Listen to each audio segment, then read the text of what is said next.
Alright, so today I chose my topic being social media versus self-esteem.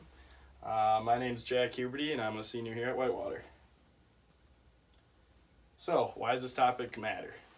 Suicide rates are actually at an all-time high right now, the highest they've been in the last 25 years. One thing that I remember learning about, probably about 4 or 5 years ago, in the news was that they tried to put a connection between social media and how it affects your self-esteem and that suicide rate. One thing that was big was cyberbullying in this. So I had cyberbullying on there. Another reason why this is important is social media addiction. There isn't really a whole lot of information on social media addiction. It's something that is very important though. People are spending a lot more time on social media. There's also more types of social media. So it's very important to kind of learn and teach young adults and older generation about this topic.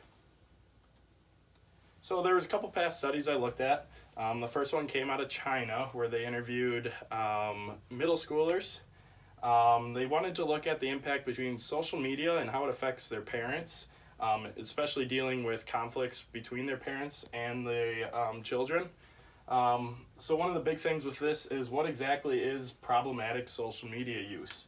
The big thing that they looked at was social media time usage. People being addicted to it, spending a lot more time on it. So this was a big study, one of the biggest ones in China that they have ever had.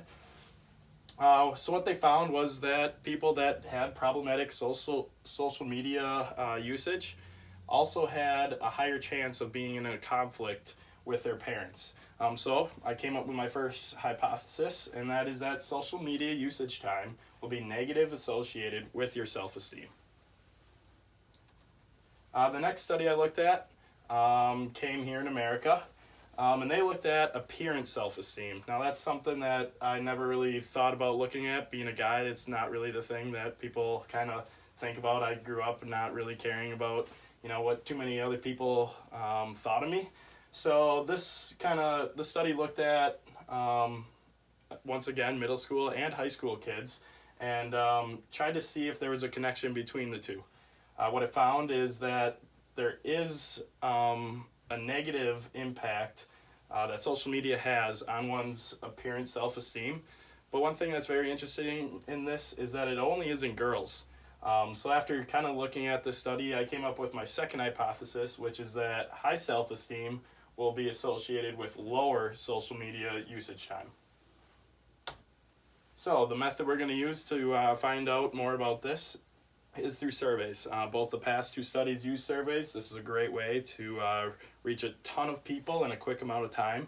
The survey is going to have 25 questions. It's going to take about 15 to 30 minutes to complete. And it's going to use the Likert scale, as you can see pictured here. A big thing, though, is we got to find out how we can rate someone's self-esteem.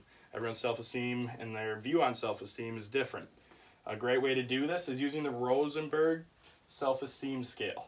It's 10 questions. This will be included inside the 25 questions. And once again, it also uses the Likert scale. So who are we going to reach in this? We're going to reach all ages. We're going to find out in middle school students, high school students, and to reach the older community, we're also going to be out in churches. How we're going to do it is giving that survey both electronically and in paper. Sometimes the older generation might not have access to computers and would like to take it in paper form. Where we're going to do it is at 2 different schools in each of these age groups. So we'll have 2 different middle schools, 2 different high schools, and 2 different churches. We're also going to be in 2 different counties. This will kind of break up demographics, as long as their economic background as well. So to kind of wrap it all up, couple suggestions for future studies is to reach that broader age group.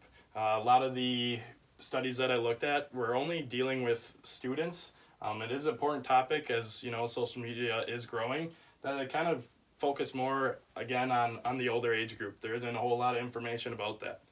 Another suggestion is that less is more.